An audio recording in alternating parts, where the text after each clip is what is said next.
Good morning, YouTube. Today we're going to change out the squid on a Ferrari F430.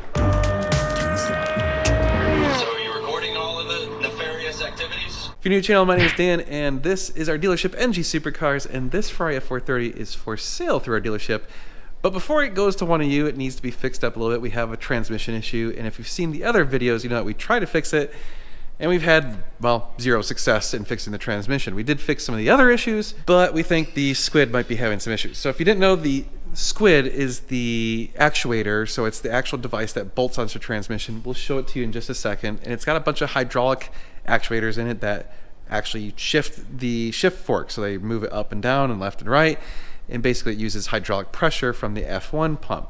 So we fixed a few things on the F1 pump, gave it a new accumulator, we gave it some other stuff. That didn't fix the problem. I think it might be a leak in one of the actuators. I don't think it's the bleed valves, because sometimes the bleed valves will loosen and it just bleeds through. I don't think that's it. The only reason I don't think that is because there are signs that this thing has been off more than once. So I think they've tried to fix it doing the simple stuff that we know how to do, and that didn't fix it. So let's go with the big bang approach. You replace the entire squid unit, the entire actuator unit. Normally this is about $8,000 if you take it to a dealership plus installation and all that stuff, so it's a pricey job. Well, luckily we have a good unit that was in one of our other cars that we converted, so we're going to slap it in there and see if it fixes it, and frankly if it doesn't, we're just going to convert it to a manual because that's its last hope. So this is your last hope. I'm talking to you, Ferrari. Come on. Last chance as an F1 car, otherwise you're becoming a manual, which wouldn't be the world's worst thing. All right, so this is the back of the squid. Here's where all the hydraulic lines connect, and then up here in the front is where it actually does the shifting. So in order to remove this thing, we have to remove this heat shield. Sometimes you have to remove the cat, or at least unbolt it and get out of the way. And the reason I say you can tell that this thing's been taken out at least once is this nut right here is not even like screwed in. It's like literally just dangling there. The other thing we have to do is unbolt all of the connectors up there, which we actually did yesterday, but my camera died and so I lost that footage. So we're gonna have to unbolt them again and make another mess, because when you unbolt them, the hydraulic fluid just leaks everywhere. Hooray. So let's do this part first. Let's get the squid off before we unbolt the hydraulic lines. So the first thing we gotta do is remove this heat shield. Can't remember if it was a 6 or 7 millimeter, or maybe an 8. Shoot, I think it's an 8 millimeter. Okay. There's a couple on top. There we go. Aw, it won't fit. Well, that's not the same size, so that's awesome. Okay, what's this one? This one is a 6. So one on the side was an 8. This one's a 6. Thanks, Ferrari. I can feel it. There's a washer on that one.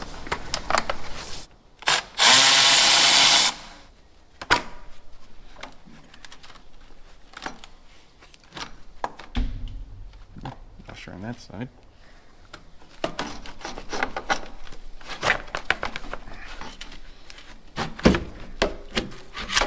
There.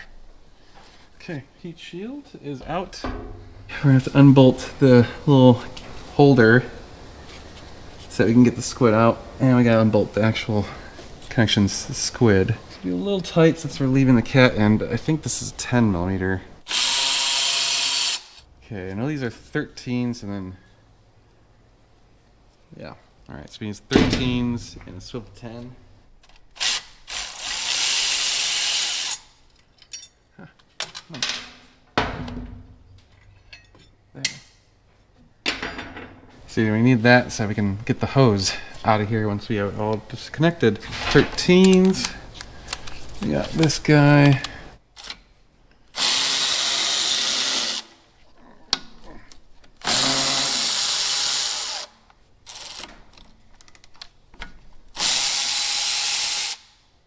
So now we got all the little, I think they're 7s.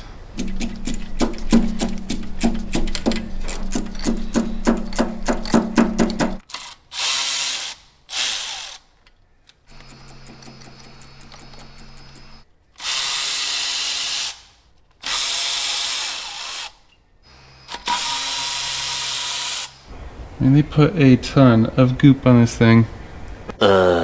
Well, YouTube, my camera seems to have blown up again and corrupted all of today's work, or at least most of today's work. So I'm going to recap where we're at based on, I kind of think, where the camera stopped working correctly. We swapped out the Squid.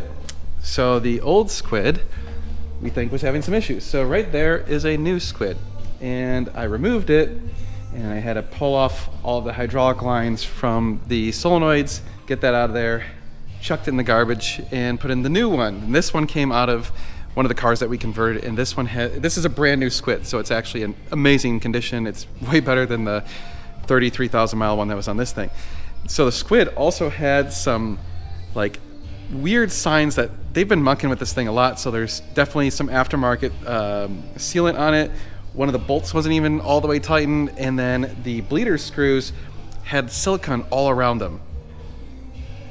So probably the bleeder screws were leaking and they just threw some silicone in there. I don't think that's a good solution. That's probably a terrible idea. So I had to change out all of these lines. Well, the bottom 5, and then this one too. This is the return.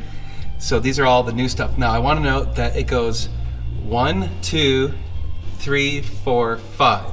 So 1 and 2 are on that side, 3, 4, and 5 are on that side from the top down. You can see it says EV1, EV2, then EV3, EV4, EV5, and then this one says EVF. This one is for the clutch, the top one. So this banjo fitting actually has a much smaller hole than all the rest of these. So this one right here is different than these 5. So make sure you get the right banjo bolt for the right thing. All right, so now that we have on the new Squid, what we're gonna do is we're going to top off the F1 fluid, power the unit on, and then we're going to bleed the unit before we put it on. In fact, we might even bleed it 2-3 times. It's a self-bleeding thing, so you loosen the bleeder screws and then you bleed it, okay? You do that with the computer, so we'll show you this. First things first is, of course, just topping it off with some new ATF. So we're gonna pop this guy off.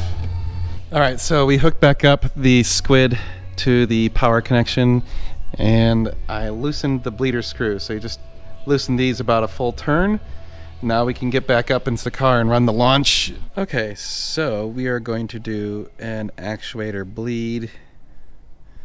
So let's parse. Okay, here we go. So we can actually hear it running through. See? Oh, and it puked out a bunch. That's great. Well, it's because it had air in the system. Wonderful. Oh man, it's making a mess. Dang it. Look at that mess. Wonderful. This has just been the grossest, nastiest job. I think when we're all done, I'm just gonna spray everything with brake cleaner. But anyway, it's you can see it's purging out a lot of air. Okay, that thing's all done. Now we need to bolt back on. Well, we first need to close those bleed screws. Probably need to add a little bit more fluid, although we've just made a mess, and get that thing bolted back up, and then we can have it do a self-learn and some other stuff and test it out. All right, YouTube, new Squid is bolted in. So just gotta put in the heat shield and bolt up the exhaust, and then we're, well, yeah, I don't know if I wanna put the bottom tray on, I guess. I probably wanna drive it first without the bottom tray. All right, YouTube, it's all back together. Oh, need a new license plate bolt, but I'm gonna test it before I drive it, and then if it tests fine, then we're gonna take it out for a drive, get it nice and hot, and see if it screws up again. And if it doesn't, well then we'll put on the panels and test drive it again and see if it gets hot and screws up again. So the problem is it's one of those where like it doesn't do it immediately and it doesn't do it all the time. It's not consistent, so. All right, YouTube, before we go out, we're also gonna do a quick self-learn since you know, it's a totally new system or a new Squid on there. So we're gonna go to special functions and self-learning. So here we go. All right. Start shifting, puppy. There we go. You can see it shifts 1, 2, 1, 2 until it figures out where it's happy, and then it starts doing like 2, 3, 2, 3. There we go. And it's just doing 3, 4, and then 4, 5, and then 5, 6, then reverse. Oh, it doesn't like that one. There it goes. I think it's like finding the limits of the motion. Yeah. Of where it's happy and where it's not happy. All right. I guess I'll leave that in there in case I need it on the way. All right, here we go.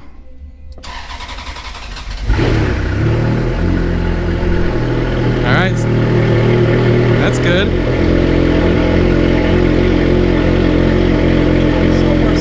So far, so good. All right. Oh, it just blew to neutral. Is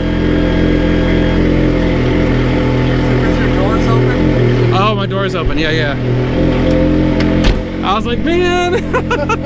Got all pissed off for a second. All right, well, let's go for a drive. So I drove it a whole whopping like 20 feet, and it had an E-diff failure and stuff because I forgot I gotta bleed those. So I need to bleed the E-diff, and I also should probably just bleed the clutch again out of an abundance of caution. So we just went from bad to worse. Now it won't even start.